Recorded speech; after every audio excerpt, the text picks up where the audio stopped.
नमस्कार। ज्योतिसर की पावन भूमि में आप सबका स्वागत है। आज हम आपका साक्षात्कार कराएंगे भगवान कृष्ण के दो भव्य रूपों से। पहला रूप वो विराट रूप है जो महाप्रभु ने हस्तिनापुर में दिखाया, जिसका उद्देश्य था कि रण ना हो। और दूसरा रूप वो विश्व रूप है जो अर्जुन ने देखा रणभूमि में, जिसका आशय था कि धर्म युद्ध हो। परंतु इन दो रूपों से पूर्व सृष्टि के आदिकाल से श्री हरि ने धर्म की रक्षा हेतु हर काल में अवतार लिया। और यहीं से शुरू होगी हमारी आज की ये दर्शनीय मल्टीमीडिया प्रस्तुति।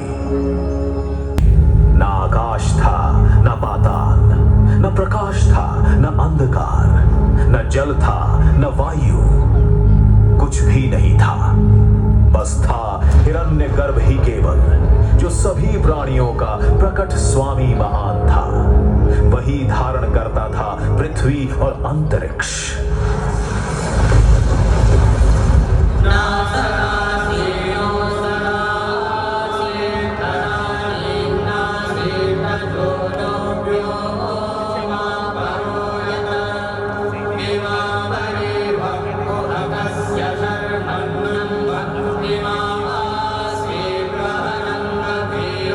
सृष्टि से पहले सत नहीं था, असत भी नहीं, अंतरिक्ष भी नहीं, आकाश भी नहीं था। छिपा था क्या, कहाँ, किसने ढका था? उस पल तो अगम अटल जल भी कहाँ था।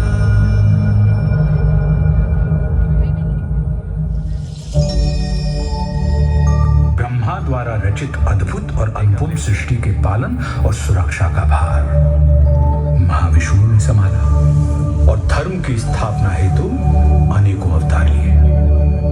इन अवतारों ने कभी मार्गदर्शन किया और कभी प्रेरणा दी, और आवश्यकता पड़ने पर महासंहार भी किया।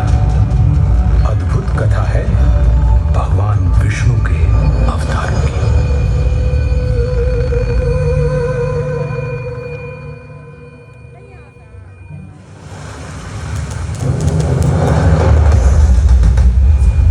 मत्स्य रूप में नौका से जीवन को पार लगाया, मंथन हेतु मेरु साधा कूर्म का रूप बनाया।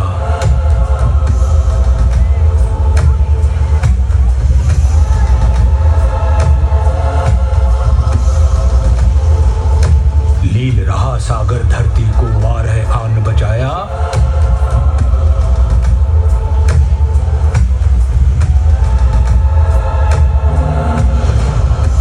और हिरण्यकश्यप को नियति तक नरसिंह ने पहुंचाया।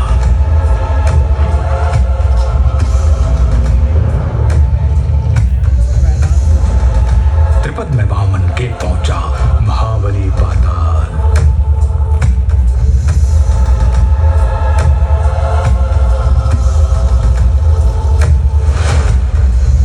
अहंकार क्षत्रियों का भूला परशुराम बने काल।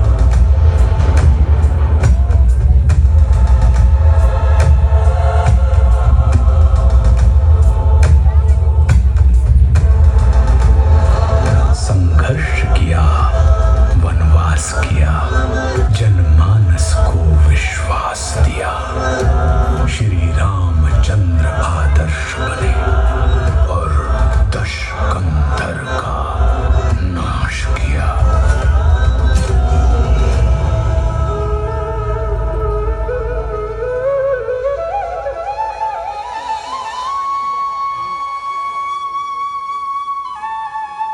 इन 7 आंशिक अवतारों के बाद महाविष्णु ने धारण किया पूर्ण अवतार।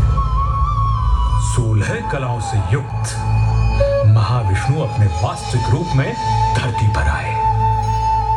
अपने 8वें अवतरण में योगीराज कृष्ण के रूप में। ये वो अवतार था जिसमें महाविष्णु ने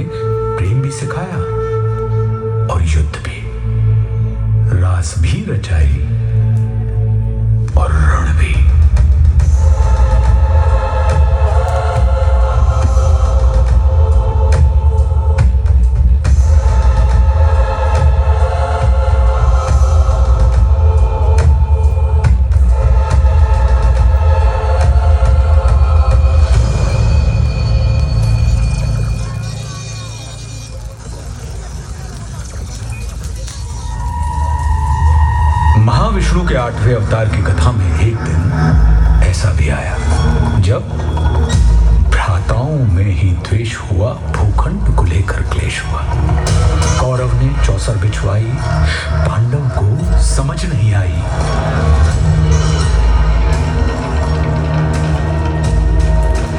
द्यूत हुआ, पाखंड हुआ, निर्लज्जता नृत्य प्रचंड हुआ, सीमाएं तोड़वाई गई, पांचाली सभा में लाई गई। अपमान हुआ जो नारी का, वो पूरे कुल पर भारी था।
संरक्षण पाकर द्रौपदी ने संपूर्ण कौरव सभा में नारी अपमान की चेष्टा करने वाले हर व्यक्ति को चेतावनी दे डाली।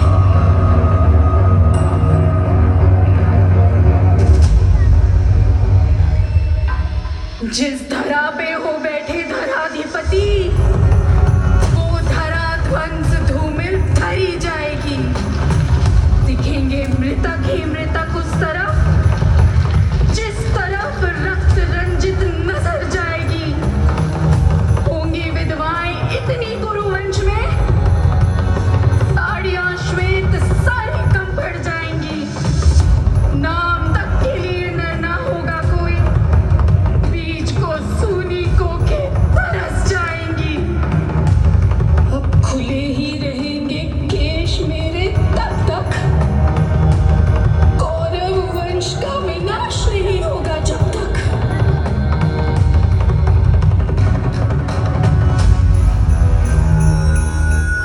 द्रौपदी के अपमान की घटना ने वो पृष्ठभूमि तैयार कर दी जिस पर महाभारत रचा गया।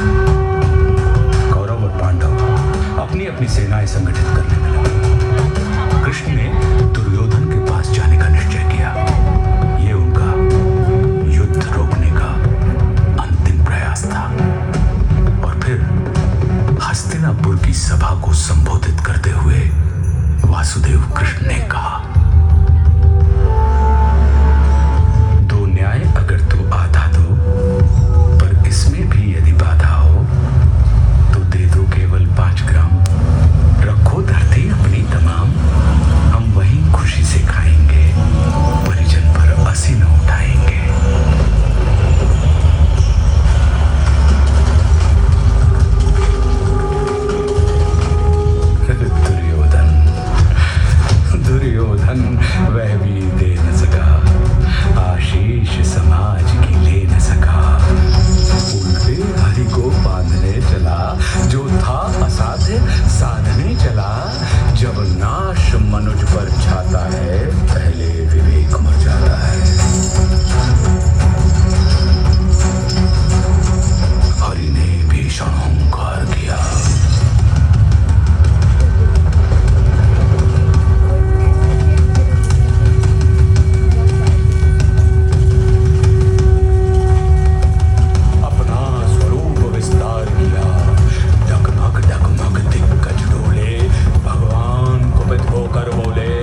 धनेश, शतकोटि रुद्र शतकोटि काल, शतकोटि दंडधर लोकपाल, जंजीर बढ़ाकर साधने, दुर्योधन बांधने।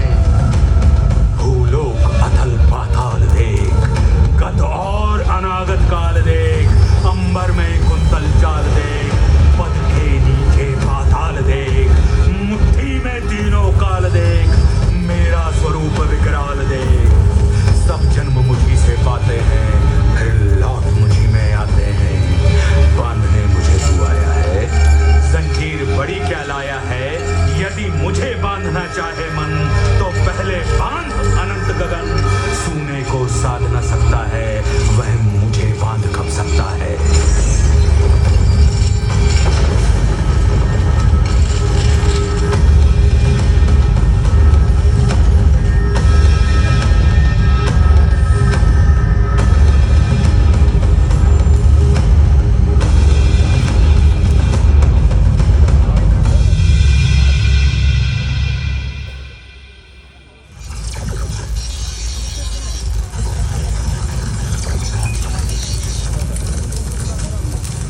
हरी सभा को छोड़ चले, करके रणगर्जन घोर चले।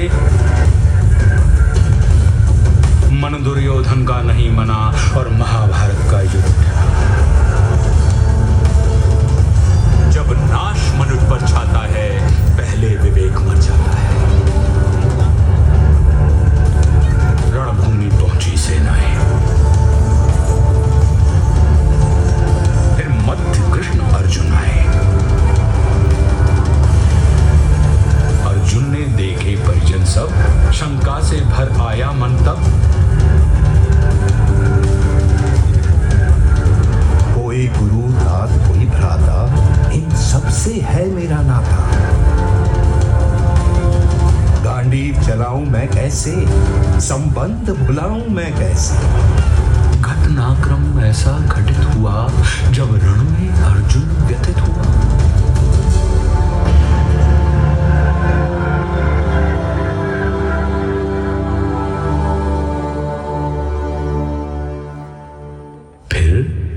कर्म बताया केशव ने, निज धर्म बताया केशव ने। बोले निमित्त तू मैं करता, मेरे होते तू क्यों डरता। ब्रह्म ज्ञान पाकर अर्जुन भी उसी लोभ से ग्रसित हो गया, जिस लोभ से मानव कभी पार नहीं पा सकता।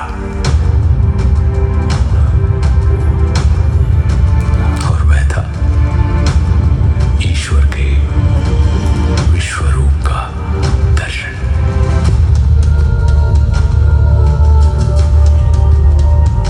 अर्जुन ने कहा, हे माधव,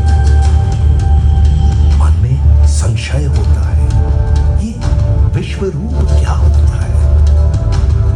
इस संशय को नष्ट करो, अपना स्वरूप स्पष्ट करो।